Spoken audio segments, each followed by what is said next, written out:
છો। તો આપણે ફાઇનલી સાબલી પહોંચી ગયા છીએ અને હવે દર્શન કરાવશું અને તમને બધાને કરાવશું। તો બને રહો વિડીયો કરાવ સુધી। હવે ગાડી પહોંચાડીએ આપણે પહેલાં ઉપર।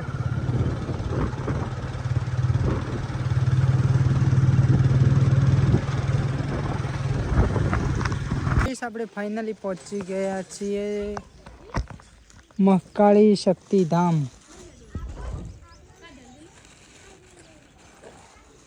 અને આ છે બજાર, આ છે પાર્કિંગ અને હવે તમને લઈને ચાલશું આપણે સાબલી મહાકાળી માના દર્શન કરવા માટે। જય માતાજી મિત્રો, હવે આપણે આ છે એન્ટ્રી ગેટ। તો હવે જશું આપણે ઉપર માના દર્શન કરવા માટે અને તમને પણ કરાવશું।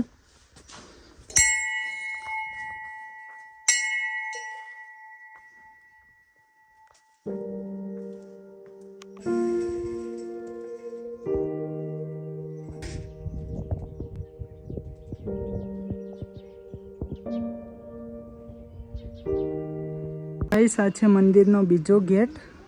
આમ તોર ઉપર અમે ઘણીવાર આવ્યા છીએ।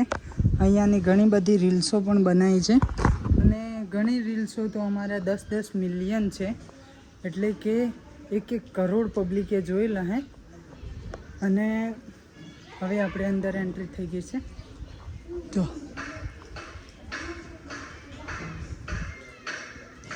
આ છે ગુફાની અંદર જવાનો રસ્તો।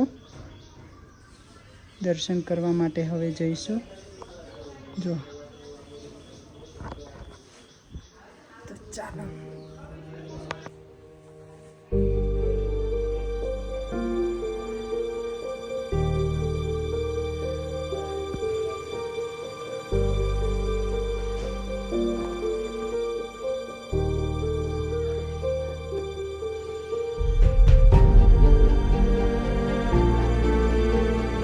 આ ઉપરથી સરસ મજાનો તમને ડેમનો વ્યૂ જોવા મળી રહેવાનો છે।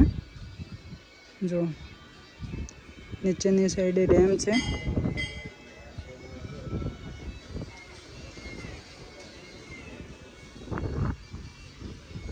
ચારે બાજુનો આવો વ્યૂ છે।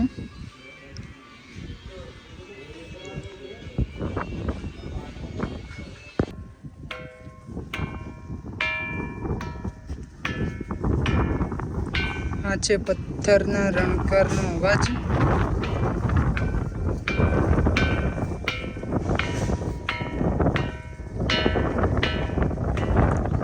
જે આખા સાબલીની અંદર તમને આ એક પથ્થર જોવા મળી જાય છે, જેની અંદરથી એક રણકારનો અવાજ આવે છે ઘંટની જેમ।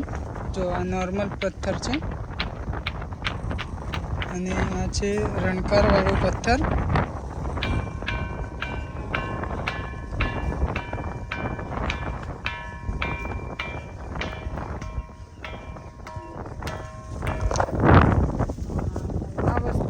પોતાના હાથથી અનુભવ કરવી, પોતાના હાથથી વગાડવું એ બહુ જ મોટું માનો તો મહત્ત્વનું છે। અને બાકી તો સાયન્સ રીતે જોવા જાઓ તો કંઈક અલગ જ દેખાય।